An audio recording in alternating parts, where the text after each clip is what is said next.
Good morning, viewers. Welcome to KK Singh's Law Lectures, Prayagraj. This is Lecture 2, the salient features of the Bharatiya Sakshya Adhiniyam 2023. This lecture has been planned in 5 specific points. The first point is the BSA is a procedural law. हम सभी जानते हैं कि भारतीय साक्ष्य अधिनियम 2023 एक प्रक्रियात्मक विधि है। आप चाहें तो इसे एडजेक्टिव लॉ भी कह सकते हैं। महत्वपूर्ण बात यह है कि जितनी भी प्रक्रियात्मक विधियां होती हैं वे साधन हैं, दे आर मीन्स। किस चीज का साधन है? यह साधन है सारवान विधियों को लागू करने का। They are means to enforce substantive laws. आप सभी जानते हैं कि भारतीय साक्ष्य अधिनियम सभी न्यायिक कार्यवाहियों पर, चाहे वे सिविल हों या क्रिमिनल हों या अन्यथा हों, यहां तक कि कोर्ट मार्शल्स पर भी यह लागू होता है। But there is one very important point. एक बहुत महत्वपूर्ण बात है। क्या? सुनिए। भारतीय साक्ष्य अधिनियम 2023 के कुछ उपबंध ऐसे हैं जो केवल सिविल जुडिशियल प्रोसीडिंग्स में लागू होते हैं। इसके कुछ अन्य उपबंध हैं जो केवल दांडिक जुडिशियल कार्यवाहियों में लागू होते हैं। यहां देखिए, sections 10, 21, 49, 50 and 121 to 124. These are the provisions which specifically and exclusively apply to civil judicial proceedings.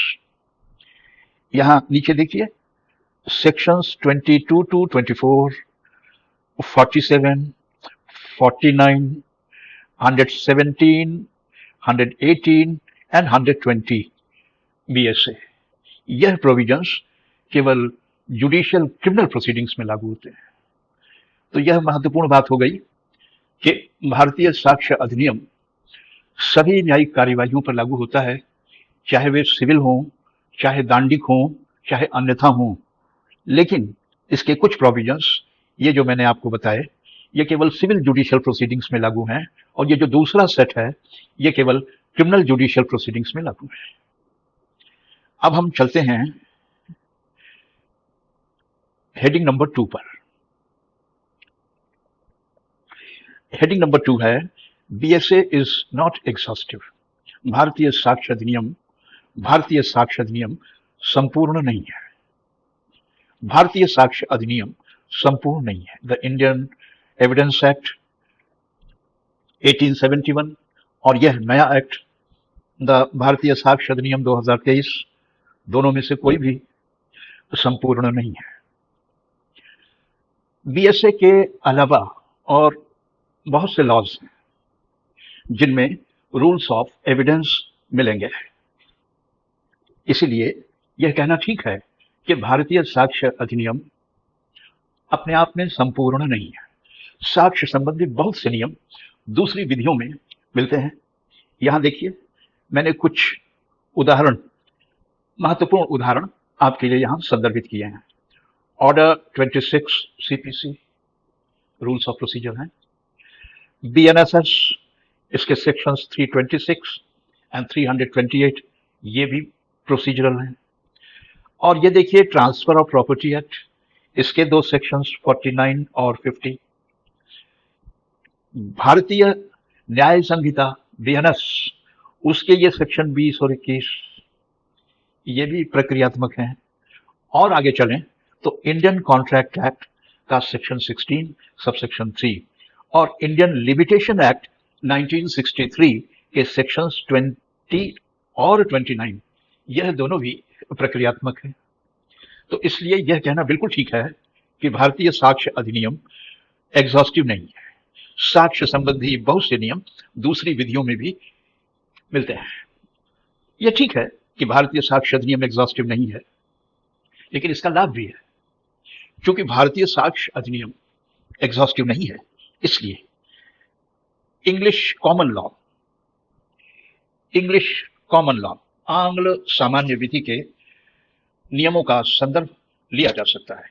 हाँ, एक चीज ध्यान में रखनी होगी, जब हम इंग्लिश कॉमन लॉ का कोई नियम संदर्भित करते हैं तो हमें यह देखना होगा कि वह हमारे अधिनियम भारतीय साक्ष्य अधिनियम इसके प्रतिकूल न हो। यदि आंग्ल सामान्य विधि का कोई नियम भारतीय साक्ष्य अधिनियम के प्रतिकूल नहीं है तो उस नियम को हम संदर्भित कर सकते हैं। क्यों कर सकते हैं? क्योंकि भारतीय साक्ष्य अधिनियम संपूर्ण नहीं है। आइए अब चलते हैं हेडिंग नंबर 3। यह है BSA is a special law. भारतीय साक्ष्य अधिनियम एक विशेष विधि है। विशेष विधि क्यों है? विशेष विधि इसलिए है कि यह केवल साक्ष्य संबंधी विषयों को ही आच्छादित करती है। It exclusively covers matters relating to evidence. Therefore BSA is a special law. अब चूंकि यह स्पेशल लॉ है, विशेष विधि है, इसलिए कोई दूसरी विधि इसे प्रभावित नहीं करेगी। अर्थात बीएसए के प्रोविजंस बीएनएसएस से या और किसी लॉ से प्रभावित नहीं होंगे। Special law is never affected by the rules of other laws. आइए अगले पॉइंट पर चलते हैं। BSA is a lex fori. भारतीय साक्ष्य अधिनियम लेक्स फोरी है। इसका क्या अर्थ हुआ? इसका केवल इतना अर्थ हुआ कि जिस स्थान पर केस चल रहा है, जहां मुकदमा चल रहा है, मान लीजिए मुकदमा चल रहा है इंग्लैंड में, मुकदमा चल रहा है अमेरिका में, तो वहां पर साक्ष्य संबंधी विधि वही लागू होगी जो उस देश में लागू होती है। आप ये नहीं कह सकते कि मैं तो भारतीय नागरिक हूं तो मेरे मामले में भारतीय साक्ष्य अधिनियम लागू होना चाहिए। नहीं, ऐसा नहीं है। जिस स्थान पर सूट या प्रोसीडिंग चल रही है उस स्थान की जो एविडेंस लॉ होगा वही लागू होगा। इसे हम छोटे में कह सकते हैं भारतीय साक्ष्य अधिनियम इज लेक्स फोरी। कोई भी साक्ष्य संबंधी विधि, चाहे वो बीएसए हो, ये केवल भारत में लागू होगी। मुकदमा चल रहा है अमेरिका में, तो अमेरिका का जो साक्ष्य लॉ होगा, एविडेंस लॉ होगा, वो लागू होगा। हम यह दावा नहीं कर सकते कि हम पार्टीज भारतीय हैं तो बीएसए लागू करिए। नहीं, मुकदमा कहाँ चल रहा है? मुकदमा चल रहा है लंदन में, मुकदमा चल रहा है न्यूयॉर्क में, तो उस देश का जो लॉ ऑफ एविडेंस होगा वो अप्लाई करेगा। इसलिए कहना ठीक है कि BSA is a lex fori and all evidence laws they all are lex fori. अब हम चलते हैं अगले हेडिंग पर। ये काफी महत्वपूर्ण है और इसे आपको ध्यान से देखना होगा। मेजर चेंजेस, मेजर चेंजेस, महत्वपूर्ण परिवर्तन जो भारतीय साक्ष्य अधिनियम में देखने को मिलता है। क्या है? आइए देखते हैं। कुछ टर्म्स ऐसे हैं, कुछ पद ऐसे हैं जिनका अर्थ बीएसए में अपेक्षाकृत काफी व्यापक है। इंडियन एविडेंस एक्ट 1872 में इन टर्म्स का अर्थ नैरोअर था, लेकिन बीएसए में इन शब्दों को व्यापक अर्थ दिया गया है। ऐसे महत्वपूर्ण शब्दों में इनका ध्यान रखिए। स्टेटमेंट, कथन। दूसरा देखिए डॉक्यूमेंट, दस्तावेज। और सेकेंडरी एविडेंस, द्वितीय साक्ष्य। इन टर्म्स को बीएसए में वाइडर मीनिंग दे दी गई है। अब जैसे उदाहरण के लिए ये लीजिए स्टेटमेंट। तो स्टेटमेंट का मतलब केवल ओरल स्टेटमेंट से नहीं है, रिटन स्टेटमेंट से नहीं है। अब ओरल स्टेटमेंट में इंफॉर्मेशन गिवन इलेक्ट्रॉनिकली, इलेक्ट्रॉनिक साधन द्वारा दी गई सूचना भी मानी जाएगी। आप वीडियो कॉन्फ्रेंसिंग के द्वारा भी अपना बयान दर्ज करा सकते हैं। तो इंफॉर्मेशन गिवन इलेक्ट्रॉनिकली भी स्टेटमेंट में शामिल समझा जाएगा। स्टेटमेंट में आएगा ओरल स्टेटमेंट, इसमें आएगा लिखित स्टेटमेंट, और अब इसमें आएगा इंफॉर्मेशन गिवन इलेक्ट्रॉनिकली ऑल्सो। अब दूसरा शब्द देखेंगे, दूसरा शब्द सेकेंड टर्म डॉक्यूमेंट। तो अब तो इलेक्ट्रॉनिक युग है, तो डॉक्यूमेंट में इलेक्ट्रॉनिक और डिजिटल रिकॉर्ड, इलेक्ट्रॉनिक और डिजिटल रिकॉर्ड इसे भी शामिल कर दिया गया है। तो ध्यान रखिएगा, तो स्टेटमेंट शब्द का स्कोप बढ़ गया है, उसमें इंफॉर्मेशन गिवन इलेक्ट्रॉनिकली इंक्लूड किया जा चुका है।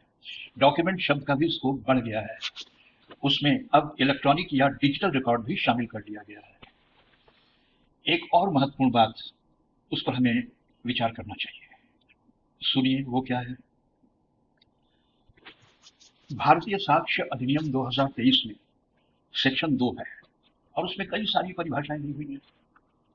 आप उन परिभाषाओं को यूज कर सकते हैं, न्यायालय उन परिभाषाओं को यूज कर सकता है, लेकिन उनकी संख्या बहुत कम है।